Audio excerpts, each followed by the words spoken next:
in promoting economic growth, increasing access to education, improving health outcomes, advancing political stability, and fostering democracy. The White House Gender Policy Council will be an essential part of the Biden-Harris administration's plan to ensure we build a more equal and just democracy by aggressively protecting the rights and unique needs of those who experience multiple forms of discrimination, including people of color and lesbian, gay, bisexual, transgender, and queer people. A year into COVID-19, it is clear that women have been disproportionately impacted by the combined public health crisis, ensuring economic crisis, and caregiving crisis. The pandemic has exacerbated barriers and have historically impacted women and girls. As the country continues to grapple with the pandemic and reckons with the scourge of systemic racism and discrimination, President Biden knows that we need a government-wide focus on uplifting the rights of all women and girls. The Gender Policy Council will tackle a number of issues. We will work to combat systemic bias and discrimination, including sexual harassment. We will focus on increasing economic security and opportunity by addressing the structural barriers of women's participation in the labor force, decreasing wage and wealth gaps, and addressing the caregiving needs of American families and supporting care workers. We will ensure access to comprehensive health care. We will strengthen efforts to prevent and respond to gender-based violence and develop a national action plan that establishes a government-wide approach, both domestically and globally. We will promote equity and opportunity in education and leadership, and will work to advance gender equality globally through diplomacy, development, trade, and defense. Hoy en día es mi gran orgullo poder ser parte de esta gran iniciativa y es una prioridad para nuestra administración promover la igualdad y la calidad de género a nivel doméstico y a nivel internacional. Muchas gracias a todos por escucharme. Con esto se lo paso a mi colega Jennifer Klein. With this, I pass the podium to my colleague, Jen Klein. Thank you. Thanks, Julissa. This will be a whole of government approach that Julissa and I are thrilled to lead, and I'm going to talk today a little bit more about the details and operation of the Council. The executive order requires the Council to submit to the President a government-wide strategy for advancing gender equity and equality in the United States and an annual report to measure progress on implementing that strategy. The strategy will guide the administration's work to advance domestic and global gender equity and equality and rights and opportunity for women and girls. And the strategy will evaluate and make recommendations to improve policies and programs, budgets, and data collection across agencies and across the White House, all with a gender lens. We'll also be involved in policymaking on a range of issues, including those that Julissa just outlined. We're excited about the expertise that we have, that our dedicated staff brings to improve our nation's commitment to preventing and responding to gender-based violence, which, as many of you know, has long been a priority and a commitment of President Biden. The executive order designates a special assistant to the president and senior advisor on gender-based violence on the Council staff. And in addition, we'll have at least 2 additional special assistants to the president for gender policy who'll work on a number of issues, including the ones that Julissa outlined. One of the special assistants will focus specifically on policies to advance equity for Black, Indigenous, Latina, and women and girls of color. In all of our work, every step of the way will be aligned and fully integrated with the racial equity work headed up by the Domestic Policy Council. We'll also work closely with the Cabinet, most of whom are named as members of the Council, and each of whom will name a senior-level designate to the Council, and with staff on all policy councils in the White House and with the Office of Public Engagement. And in addition to those within the government, we'll work with partners outside government, nonprofit and community-based organizations, state and local and tribal organizations, the private sector, foreign governments, and multilateral organizations. The second executive order that the President signed this morning focuses on policies, advancing policies to guarantee education free from sexual violence. The Title IX EO directs the Department of Education to review all of its existing regulations, orders, guidance, and policies to ensure consistency with the Biden-Harris administration's policy that all students be guaranteed education free from sexual violence. The Secretary of Education will consider suspending, revising, or rescinding, or publishing for notice and comment proposed rules suspending, revising, or rescinding those agency actions that are inconsistent with the policies of the administration. It's the policy of the Biden-Harris administration that all students should be guaranteed an educational environment free from discrimination on the basis of sex, including in the form of sexual harassment, which encompasses sexual violence, and including discrimination on the basis of sexual orientation or gender identity. The order also recognizes that students sometimes experience discrimination based on race, disability, and national origin, and that LGBTQ+ students experience significant amounts. Finally, the administration also takes seriously the responsibility to ensure that procedures are fair and equitable for all involved. These two executive orders together are a statement of the commitment of the Biden-Harris administration to advancing gender equality and equity.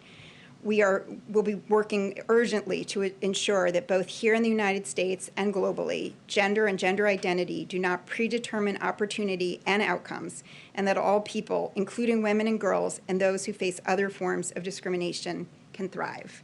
And we're happy to take a few questions. Okay. Amr, go ahead. Hi, thanks. I had a question on the the Department of Education order.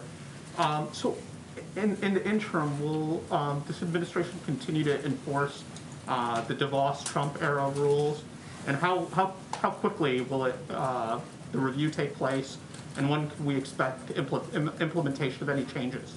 The executive order asks the Secretary of Education to consider whether to rescind or revoke anything immediately, and it also makes clear that the Secretary should work as quickly as practicable to take action. Okay, thanks. Question for Jennifer, and then I have one for Denise also. Mississippi's legislature recently passed a law that would basically ban transgender athletes from participating in girls' or women's sports team. Does the council do anything to address what's happening on local levels like this? This is just one of many states that seems to be going this route right now. We have the tools that we have, which are federal laws, and the bully pulpit and clarity about our policy and values. And we will be working really closely across the White House, as I said, with the Domestic Policy Council in particular and the National Security Council, by the way, on a series of equity issues. So definitely considering that. And Julissa, if you don't mind, since you're in the room, you were on that trip to the border this weekend. Yes. Could you tell us the sites that you visited, please? Could you tell us if you spoke with any of the migrant children who are being held in these detention centers, what they told you if you did, and what's your assessment of the condition that they're being held in? We were asked by the president to take a trip to evaluate and understand the situation on the ground. As you all know, we inherited a broken system, and there are many challenges involved currently. We did speak to many of the folks involved, including children. We're trying to manage this in an orderly fashion, but obviously be very mindful of the human cost here in light of the fact that we are talking about kids. So that is something we are managing, and we do plan to brief the president this week on it. We have not done so yet. So you'll hopefully learn more during the course of the week. But our first order of business is to really have that conversation with the president. Go ahead, Nan. One of the Title IX regulations that is targeted for review in the executive order says that a person who's accused of sexual misconduct on campus must be afforded due process. What's wrong with that formulation? I don't think there's anything wrong with the notion that everybody involved, accused or accuser, should have a fair and full process, and that's exactly what the policy of this administration is. And the Secretary of Education will look at the regulations with that in mind. So you don't think that that particular regulation will change? The president has asked the Secretary of Education to look at each piece of the regulations of all policies and make that decision, make a recommendation about what needs to be revoked or rescinded. What is clear is that the policy of this administration is that every individual, every student is entitled to a fair education, free of sexual violence, and that people, all involved, have access to a fair process. Jeff, and then Katie, and then we have to wrap it up because these ladies have to go. But they'll come back. They'll come back. Great. Go Can you ahead. speak a bit more about the plan, or maybe it's an intended plan, to boost the declining number of women in the workforce, specifically Black and Latino women who've been disproportionately hard hit by the pandemic? So obviously, the ARP will do quite a bit to advance the economic interests of all Americans, but as you know, women of color, Latinas, African Americans, Black and Asian Americans, and indigenous women have been disproportionately impacted by the incredible year we've had to manage, right? So given the dislocation of the impact on specific sectors that are predominantly occupied by women, and the fact that historically women have been disadvantaged in terms of pay, in terms of access to certain jobs, and just pure discrimination. We are looking at addressing the accumulation of all those factors. ARP is one way to begin. We're looking at, obviously the president's looking at additional paths and legislation coming down over the next couple of months to also build the incentives to generate jobs for Americans, and obviously women being a major part of that. But our goal, Jen and I, is to really look at long-term structural changes that can advance the full integration of women, women of color, women all over, so that issues of discrimination and equity and equality in the labor force and in pay can be addressed in a systemic manner long-term. So in the short term, we have taken steps, but we're really looking at long-term structural changes. Go ahead, Katie. I guess just to clarify, similar to Jeff's question, so this council wouldn't actually be doing anything or making recommendations to help women who are dropping out now and are suffering now from this pandemic. I'll start and then we are, right? So we're working closely with, we have the Gender Policy Council, but there's also the Domestic Policy Council, the National Economic Council, and obviously National Security Council. We work closely, and we've already started this fluid collaboration with our colleagues in the other councils to make sure that we are deliberately integrating gender equity and equality in terms of the economic plans in their work. Obviously, our colleagues are very mindful of this, but we are reinforcing it in our own kind of daily routine, and that is part of our job. In fact, one of our colleagues who's working with us, that is her task. So it's within the White House, but also obviously through the entire government. But it's short order, but also long term. You want to add something? I would just add that, what we've experienced, what women have experienced, but all of us have experienced over the course of the last literally year, is a public health crisis, an economic crisis, and really on top of that, a caregiving crisis. So I would just note that the American Rescue Plan has a number of provisions in it that will bring immediate relief to women and help women get back to work. And those range from those individual payments that will go to individuals and to families. Child poverty will be reduced by half. There's a child tax credit, which is of significant value to parents and women in particular. Unemployment insurance, helping schools reopen safely so that kids can get back into school, help stabilizing the child care industry, and helping parents be able to afford child care. There's so much in there that will provide immediate relief to women and help them get back to work. And then, as Julissa says, there are longer-term structural changes that also need to be addressed. I referenced the caregiving crisis. I mean, one of the reasons that women are leaving work is, first, because they're in industries that are really under stress, like hospitality, retail, but also because they have caregiving needs that they can't meet. And so, thinking about, and there are pieces of this already in the American Rescue Plan, but thinking about paid family and medical leave and building and making childcare more affordable, and helping with long-term care for sick or aging relatives.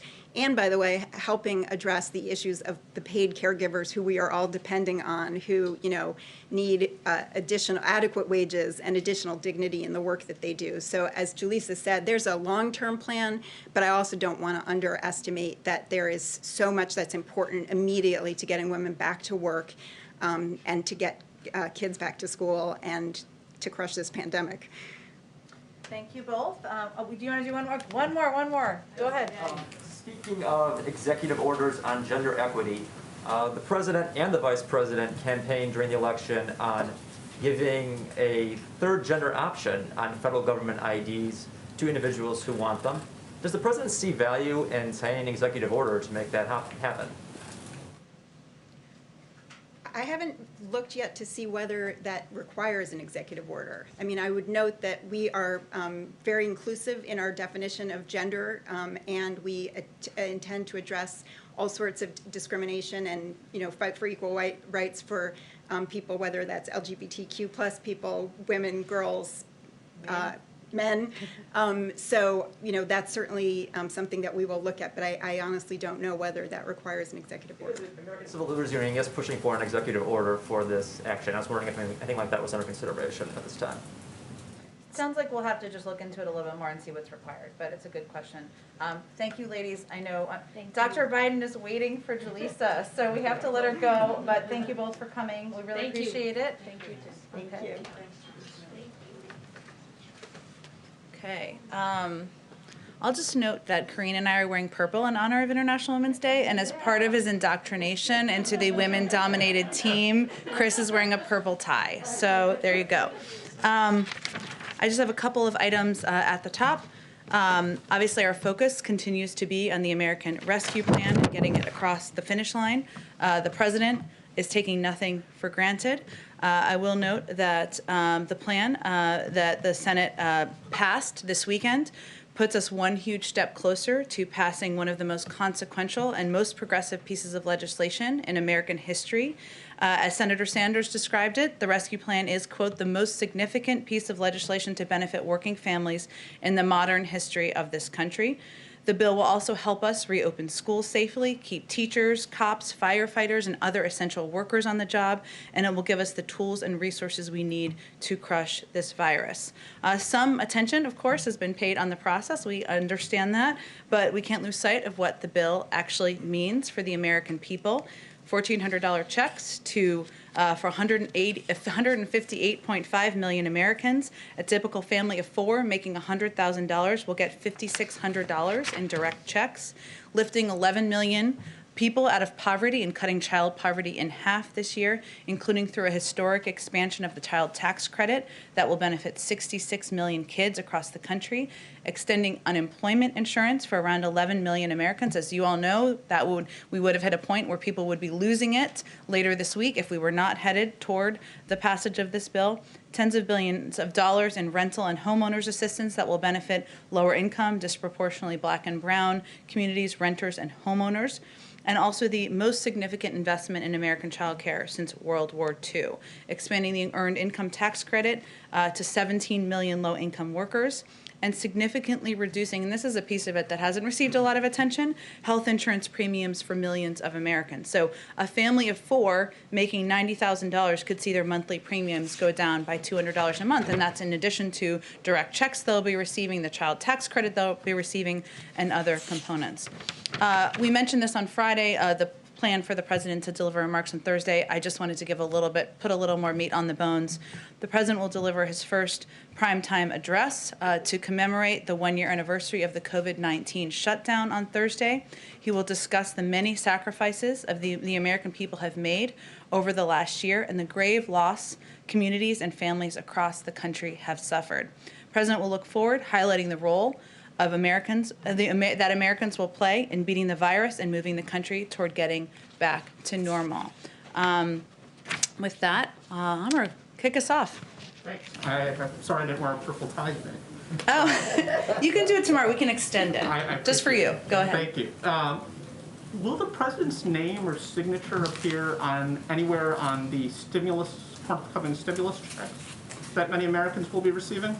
This is a very popular question. I will tell you that our focus right now is on getting this bill across the finish line, getting relief out to the American people, which we expect will happen by the end of the month in terms of getting the relief out. In terms of what the checks will look like, I just don't have an update on that for you today.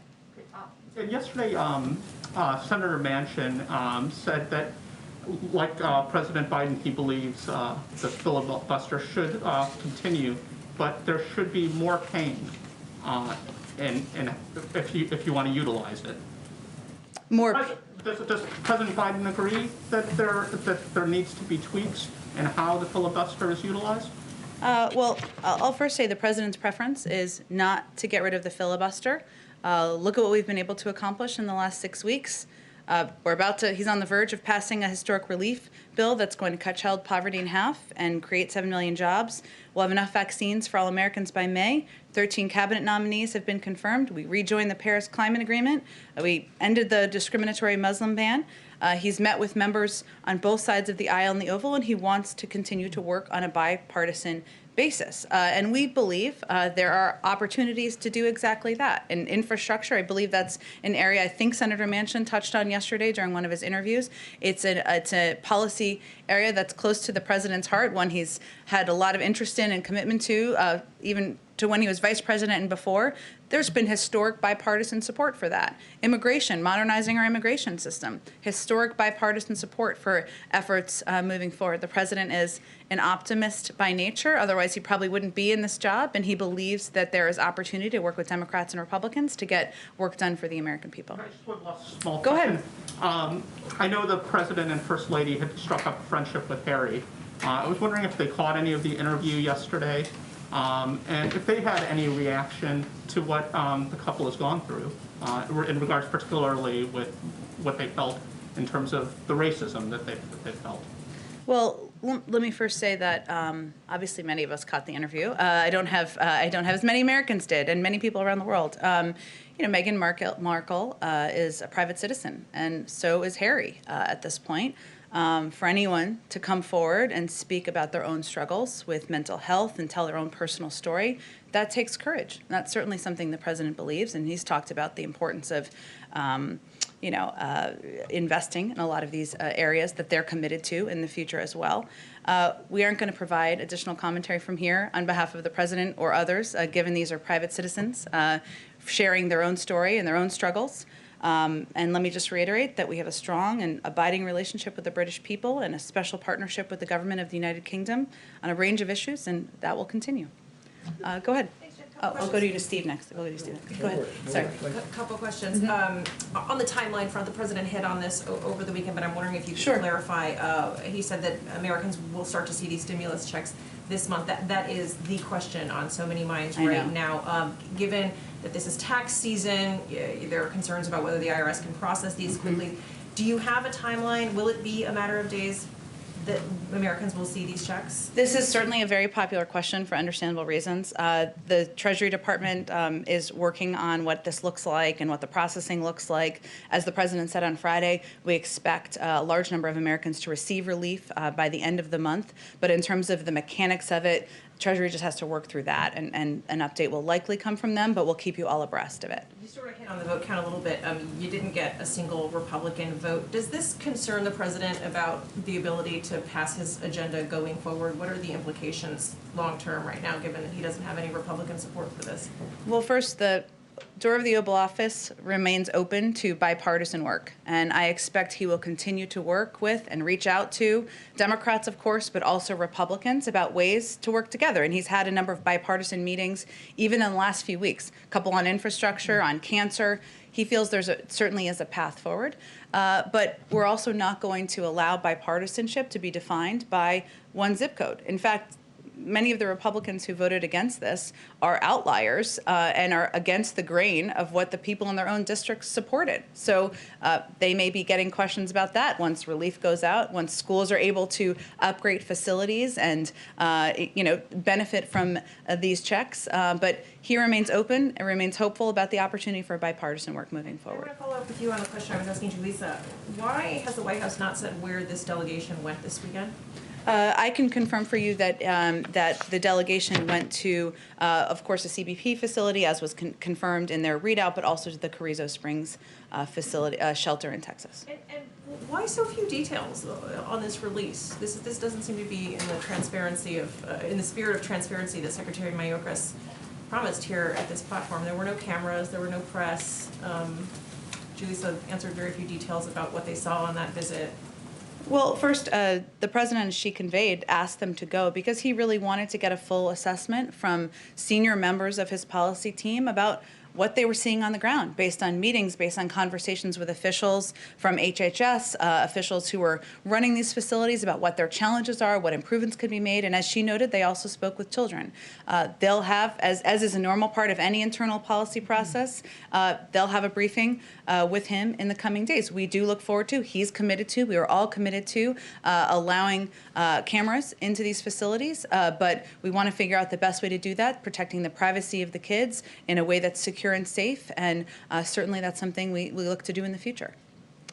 Go ahead, Steve. The readout of the visit to the border said that they discussed capacity needs for unaccompanied children. Will they be making recommendations of the president? Is there a need for more capacity? Well, we know just purely by the numbers, Steve, that there is going to be a need, right? Because we have a large number of kids, unaccompanied children who are coming across the border. We've made a policy decision as an administration that the humane and moral approach is to keep these kids safe and get them into facilities that are safe. There are some limitations, which I know many of you are familiar with because of COVID restrictions and protocols that reduce the capacity at a number of these sites. CDC also put out some guidelines. Many of you may have seen, I believe it was on Thursday or Friday, that will allow for increased capacity at some of these sites. But it is an area of policy discussion. How will we continue to accommodate in a safe and humane way these kids? And our objective remains moving them as quickly as possible out of the Border Patrol facilities. In order to do that, we need to have shelter facilities that are safe, that have access to educational resources, legal resources, health and medical resources, and we need to ensure we have capacity to do that. And separately, the U.S. has identified 3 online publications directed by Russia's intelligence services aimed at undermining the Pfizer and Moderna vaccines. Yeah. Are you aware of that? What can you do about this to counteract? Well, first, we can reiterate that we will fight with every tool we have disinformation. We are certainly not new to, or we're certainly familiar with, I should say, the approach and tactics of Russian disinformation efforts. And we will reiterate that at every opportunity, these vaccines are safe. They've been approved by the FDA. We will have, of course, health and medical experts conveying that at every turn. And we will look for ways to combat disinformation. But we are aware of it, we are monitoring it, and we are taking steps to address. Go ahead. You mentioned the historical bipartisan nature of infrastructure. Has the administration made a determination about its next legislative priority, whether it will be a targeted, focused infrastructure bill that could potentially pick up Republican support, or whether it's going to be a bigger, build back better, more sweeping, potentially more expensive effort? Not yet, Jeff. It's a great question. I mean, our focus, I know we say this publicly, but it is also our focus internally, is on down the American Rescue Plan and getting it across the finish line, and we take nothing for granted. There are the president's priorities are not a secret. He talked about them. You touched on a number of them as a part of his Build Back Better agenda during the campaign. Infrastructure is one of them. Investing in caregiving, doing more to improve access and expand access to health care, addressing our tax systems. But the structure, the size, the format, that has not yet been determined. On ARP, should we expect a signing ceremony tomorrow or sometime after the House passes it? I expect once we believe it's on the path to the president, of course, signing it, and I certainly would expect we'd take a moment to do that once it's done. And what's the administration's plan to make sure that low-income people who didn't file a tax return because they don't make enough income, make sure that they get the money? Because I think in the last go around. In the previous administration, there were some 8 million people who were eligible but didn't get For the money. tax benefits. Well, for the $1,400 payments. For the $1,400 payments. It's a great question. I probably would have to talk to Treasury about their implementation mechanisms here and how they're able to reach those individuals. It certainly is something that when we came in and did reviews of processes that could work better, we also noted during the transition, but I'll have to talk to them about what systems they'll be able to be put in place to ensure more people receive these checks. Go ahead. Jen, what are the president and other White House officials doing today to ensure that there are no Democratic defections in the vote tomorrow? Well, I will tell you, having worked all weekend, as I think many of us did, our legislative team, led by Steve Ricchetti and Louisa Terrell, are certainly not taking anything for granted. They're picking up the phone, checking in with offices, making sure they have their questions answered. They're asking the president, the vice president, Ron Klein, other senior members of the administration to make calls as needed. I would say we feel it's on a path to passing the House, and certainly Speaker Pelosi has spoken to that, but we are at the ready. Everybody's on call whenever they're needed, and that certainly applies to the president. And back on the filibuster, Senator Manchin suggested over the weekend that the filibuster be not removed but reformed. As someone who spent decades in the Senate, is that something that President Biden would be supportive of?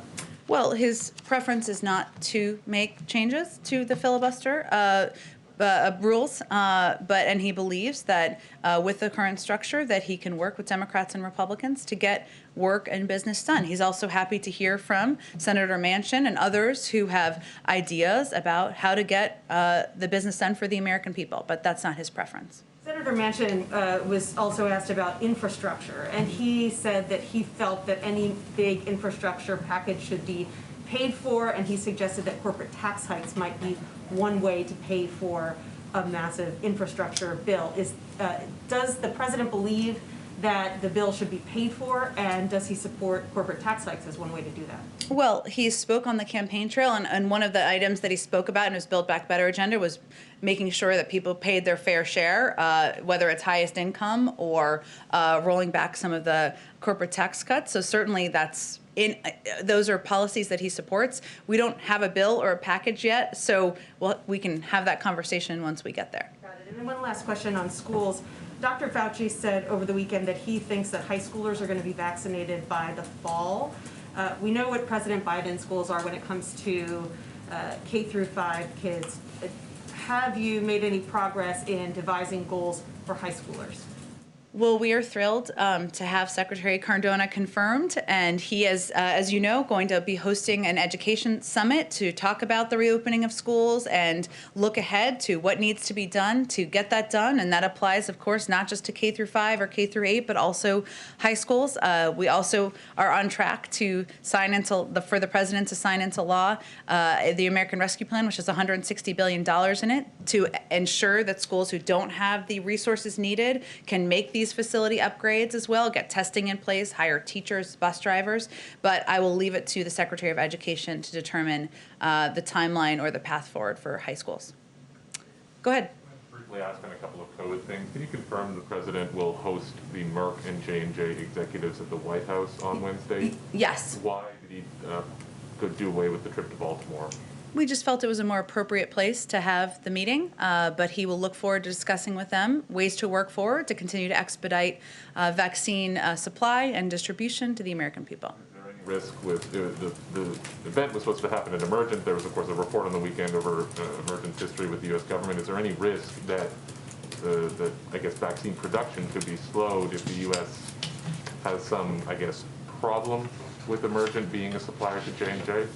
As perhaps implied by the president declining to go to the facility? Well, I will say first that the administration is going to undertake a comprehensive review and audit of the national stockpile. And obviously some of that was covered in the story I believe you're referencing. But I have not, our health and our COVID team has not conveyed to me any concern about the timeline or pace of vaccine production. Your team also just announced the new CDC recommendations around vaccinated people. There's no change to travel guidance. I want to ask whether the White House had any involvement procedurally in preparing those, or is that entirely with the CDC? But broadly, what do you say to Americans who wonder, if I've been vaccinated, why can't I get on a plane? I would encourage them to ask the CDC the questions. They are the ones who put together those guidelines. We were not involved in the sense of developing them or signing off on them. Of course, we receive regular briefings, but I would direct those questions to the CDC. Finally, there was a report out of Europe and the FT that the European Commission will ask the U.S. government to authorize export of U.S.-produced AstraZeneca vaccines in particular. Do you have any response to that, or can you say whether there have been any calls? Have you been asked that yet by the Commission? I don't have any update on that, Josh. It's a good question, but I'll have to talk to our national security team and our COVID team about what that approval process would look like. I'm not aware if that ask has actually been initiated yet. Go ahead. Yes, Jen, thank you. The Chinese foreign minister is demanding that the Biden administration reverse what he calls former President Trump's dangerous practice of showing support for Taiwan. What's your response to those words from the Chinese foreign minister? Well, our position on Taiwan remains clear. We will stand with friends and allies to advance our shared prosperity, security, and values in the Indo-Pacific region. We maintain our long-standing commitments as outlined in the 3 communiques, the Taiwan Relations Act and the 6 assurances, and we will continue to assist Taiwan in maintaining a sufficient self-defense capability. So our position remains the same. Are you worried at all about this increasing rhetoric and the actions by Taiwan towards China? I don't think I have anything more for you on it. Go ahead, Katie. Yeah, I have a couple questions. The first is about Secretary Cardona being ordered to revisit the Title IX rules as they relate to sexual misconduct on campus. So the Trump-era rules were controversial because critics said they bolstered the rights of the accused, perhaps over the rights of victims. The Obama-era rules were met by legal challenges that said those rules infringed on due process for the accused. Where does the president want these rules to go? Does he believe a balance could be struck, or what has he communicated about what he wants? I mean, I think the president wants a recommendation from the Secretary of Education, who we look forward to having in this briefing room. And it sounds like there's a lot of questions people would love to ask him, but I don't think he's going to get ahead of a policy process or recommendations by his Secretary of Education. And then I have just a question on what is the president's relationship with Senator Manchin like these days? How often do they talk?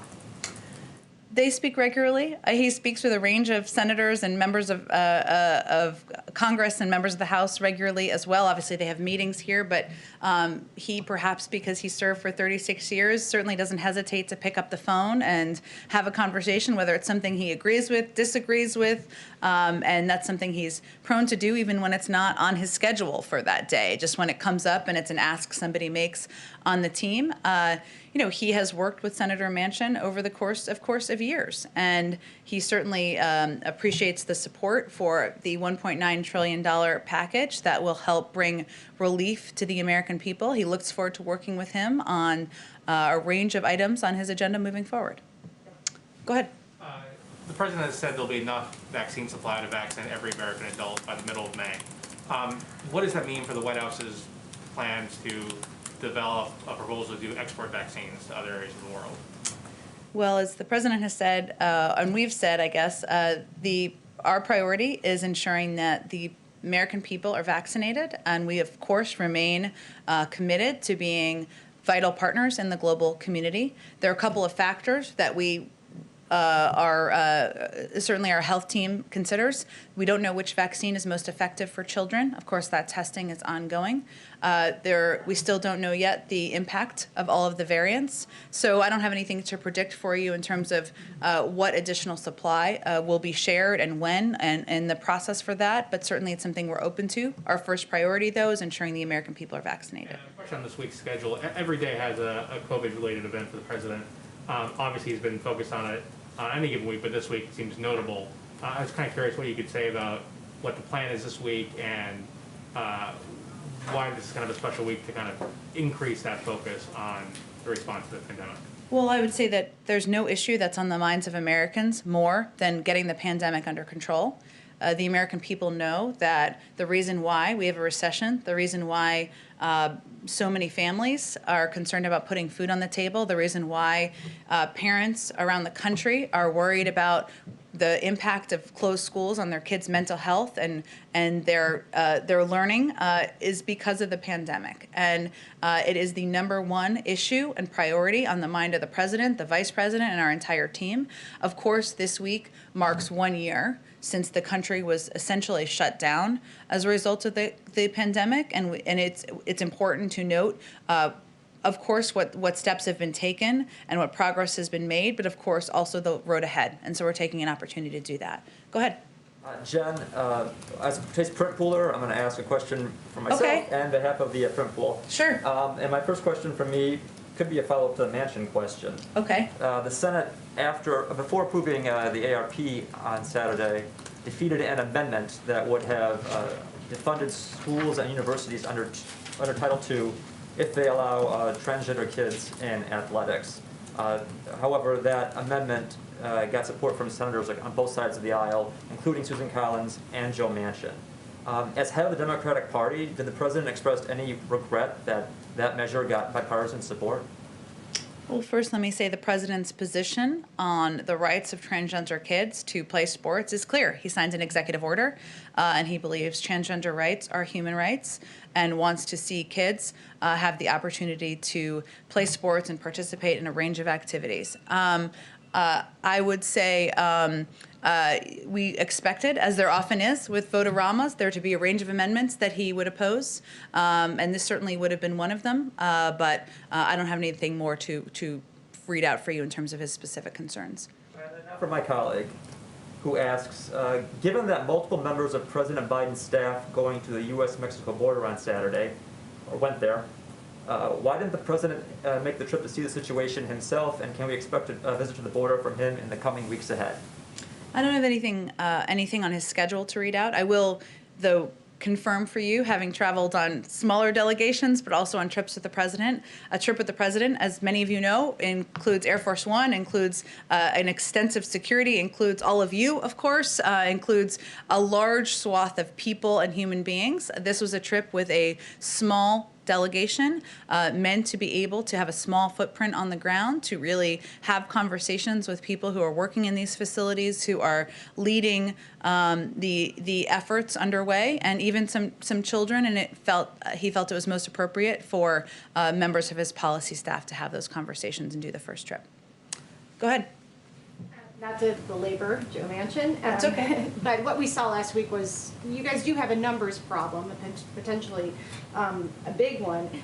What does that mean going forward, given Joe Manchin's comments in the past, and then more recently talking about he wants Republicans more involved, he will not support an infrastructure bill that goes through reconciliation. I mean, more specifically, the minimum wage. I mean, this is something progressives have pushed for. They want $15. How can you possibly get to $15 when you have Joe Manchin saying what he's saying and Republicans drawing a pretty hard line? Well, first I would say Senator Manchin and Senator Sanders and a range of Democrats in between just voted to support a $1.9 trillion package that is the most progressive piece of legislation in history. So I would say we feel pretty good about that, and the fact that that package was not broken up.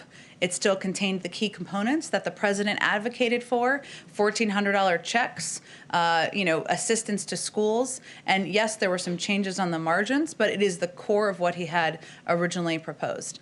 The president believes that there is a path forward on a range of issues where there's been a history of bipartisan support, including infrastructure. Infrastructure improvements are not a Democratic issue. They're not a moderate issue, a progressive issue, a conservative issue.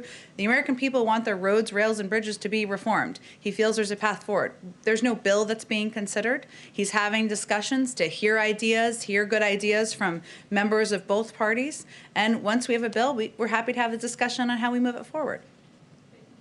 Does that mean you do think that you will have to work with Republicans? Do you think you'll have enough Republicans to get to $15 specifically? Oh, sorry, the minimum wage you asked about. Sorry, you asked a few things in there, so I was just trying to unpack them. No, it's totally fine. The president remains committed to raising the minimum wage to $15. There are no negotiations right now with the president or anyone from the administration on lowering that threshold. He's going to work with leaders in both in the Democratic Party and anyone who's interested in having this conversation about how to move it forward in the best best vehicle moving forward. But that's the status of it. Right now, we're focused on the American Rescue Plan. And just a quick follow-up on a different subject. You mentioned last week that the president is expected to give a formal press briefing. Press conference, yep. Yes, before the end of the month. So that is a commitment. Before, in the next few weeks, we will see him and take questions and follow-ups and so forth. Yeah, he has done about 40 Q&As since he took office, but in terms of a formal press conference, which I understand there's a big focus on, yes, we will have one before the end of the month. And what does it mean going forward? Will we see more of President Biden? Specifically More than 40 Q&As in the last month, or? Where he will be submitted to more extensive questions, follow-ups, the kind of things we're doing today. Will we see him regularly? I don't know that you'll see him more than 40 times a month, but I'm happy to ask him that question. Go ahead, Yamiche. Hi, thanks so much. A couple questions. First on direct aid. I know that March 14th was the deadline because of the unemployment that was running out. Is the White House basically ensuring people that their unemployment, that enhanced unemployment, that they'll be able to still get that and that there will be no lapse there? And also, is there a concern about what happened last time where there was a backlog at the IRS and there was a backlog in checks going out to people? Is that a concern and has that been worked on?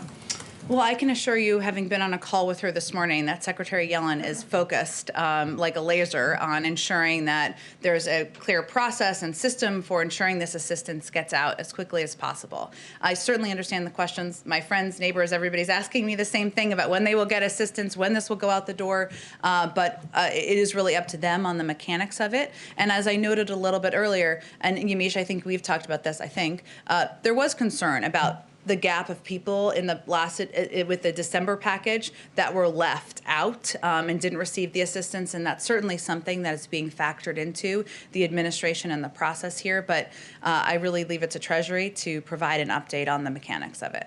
And then I know you said the president's preference is to not do away with the filibuster. House Majority Whip Jim Clyburn, he said that if Democrats want to keep enjoying the majority, that they have to find some workaround around the filibuster. He said maybe it would be a cinema mansion rule. I wonder if the president would be behind some sort of rule for specific legislation. Jim Clyburn was talking about civil rights and voting rights legislation. Would the president back any sort of filibuster workaround for specific legislation? Again, it's not his preference, and he believes with an issue as important as voting rights, there should be a path forward to work with Democrats and Republicans to get it done. So nothing's changed on his policy on the filibuster. I'm wondering, I was not asking specifically about the filibuster, more about a rule that would get around the filibuster for specific legislation like voting rights and civil rights. Would he possibly get behind that? Not doing away with the entire filibuster. No, I understand. I just don't have. He's not. His preference is not to make different changes to the rules, to the filibuster rules. And on separate issue on the border, I understand that the delegation is going to brief the president. I wonder, can you talk a little bit more about what was seen there, what was most concerning, especially? I know this administration has said over and over again it's not the right time to come.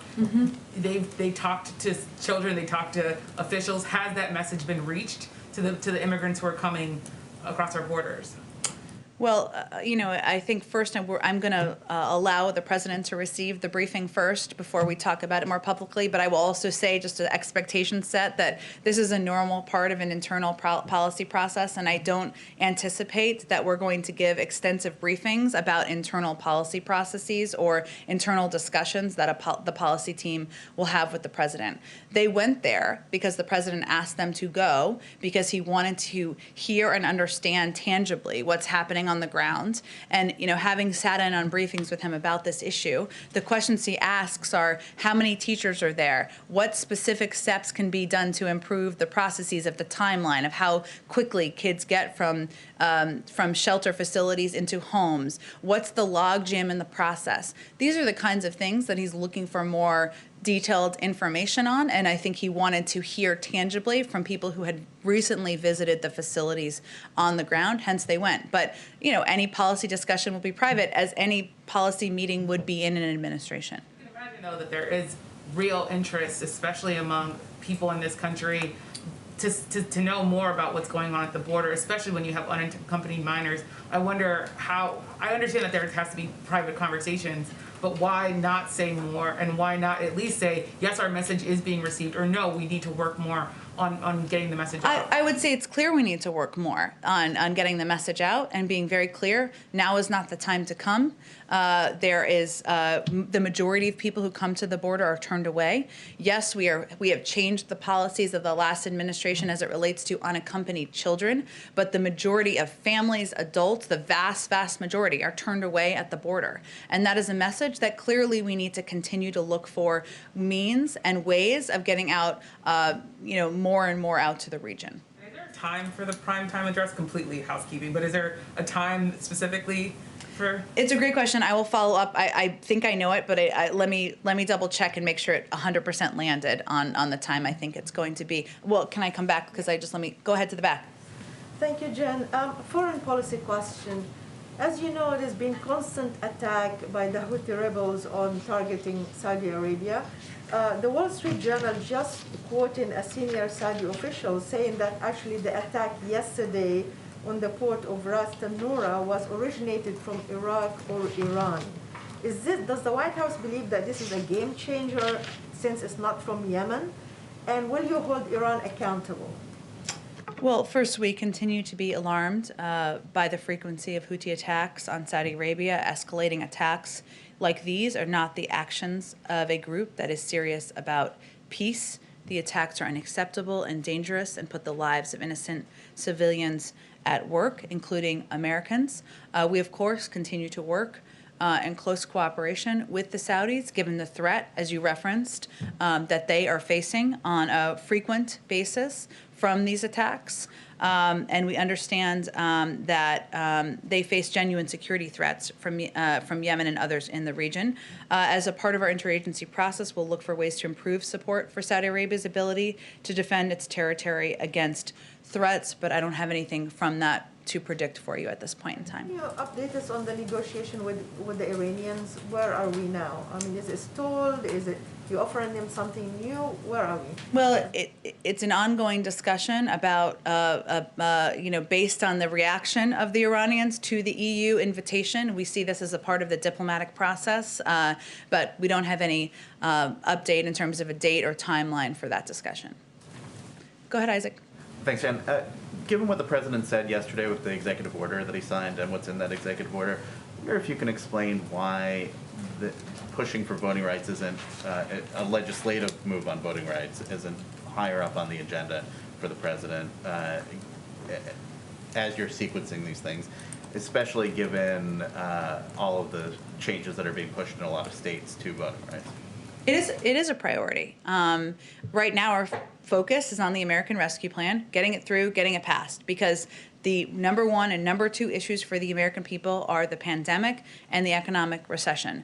But of course, making it easier and more accessible for the American people to vote is something the president talked about on the campaign trail, and he will remain committed to through the course of his presidency. He signed executive orders, as you referenced, into place just over the weekend. He obviously supports the passage in the House of this piece of legislation, and we will continue to look for ways to make voting more accessible for the American people. If he's not leaning into it as something for Congress to move on soon, is there a concern that as these state voting rights laws get into place, and of course there are elections in the fall, there are going to be elections next year, that it will be sort of, those restrictions that are being put in place will be in place by the time that it comes to voting, and Congress won't have moved? I mean, he is supportive of the legislation, right? He put out a supportive statement. We had a supportive statement of administration policy on the passage through the House. It's something that he conveyed in that. He would look to see, he would support that moving through the Senate. Obviously, there are a range of means of working with states on their own approaches, working with Congress on a range of ways to help increase voting rights and access, and he and his team are eager to continue to do that. Thanks, everyone. Oh, sorry, one more. Go ahead. I just want to follow up because I want to clarify. You said that the policy discussion behind the scenes with the president and this delegation is private. I just want to clarify, following up on what Yamisha was asking, I'm not asking for a detailed readout on a private conversation that's happening in the Oval Office between the president and this delegation. Journalists have not been allowed to see what's happening inside places like I understand, Julissa's and I said, so all I was conveying on that particular piece, just for clarity, is we're probably not, for expectation setting, we're probably not going to do a readout of their private conversation. I know you weren't asking for that. But will we get a readout on what these children, whom we've not been able to speak to ourselves, are saying to the delegation of 14 members that went, on the conditions that they're being held in, or if not a readout on this conversation, on what these kids told people like Julissa, can we get it ourselves? Well, first, as I said when you asked the question earlier, we are very open to and support, and the president does, providing access to these facilities. We need to do that in a way that protects the privacy of these kids who are under 18, is safe given COVID protocols, and we are committed to doing that. So we're not expecting you to take our word for it. I was just conveying that any private policy conversation, I just didn't want there to be an expectation every day that we'd be reading that out. This will be an ongoing discussion. And of course, we want to bring more people in here to shed more light on our thinking, on how challenging this issue is, on what contemplations we have to ensure that children are in facilities that are safe, that help, and that we take steps to expedite the process to get them to homes that are either family members or homes of people who are sponsoring them. Thanks, everyone. Thank you.